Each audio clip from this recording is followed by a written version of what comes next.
248 quilòmetres pel desert del Marroc. 6 etapes repartides en 7 dies per aquests paratges del Sàhara.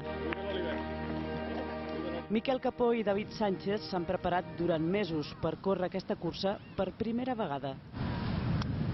Nervis perquè no saps el que t'esperarà, saps que són 7 dies, saps que ja és molt llarg, estàs dubtós perquè ja que és d'autosuficiència, no saps si el menjar t'abastarà, no saps si la roba serà suficient. Han hagut d'entrenar per l'arena de la platja i també per la muntanya, perquè al desert els espera un poc de tot. No és com el que veiem a les pel·lícules, que tots són dunes i això, el desert també té tramos que és terreny pedregós. És una cursa en autosuficiència. L'organització només els proporciona aigua. Totes les altres coses les han de dur damunt, en aquesta motxilla que plena pesa 8 quilos.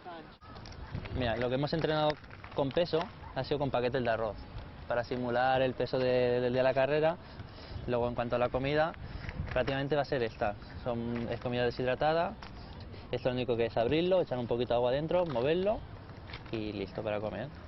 Las toallitas, la vaselina para evitar los roces, la cuchara para comer la comida, la crema del sol, una jeringa para el veneno, porque se ve que hay serpientes y no sé qué, y nada más, el agua y los geles.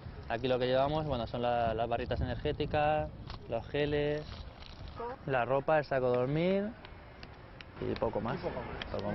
Com més coses duguis, pues més peses la motxilla, més en bon anirà. Si quan menys coses duguis, anirà més ràpid, però tampoc mai saps si serà suficient. En Miquel va aconseguir la plaça en guanyar la Marató dels Monegres de l'any passat. En David ha pagat la inscripció de més de 3.000 euros.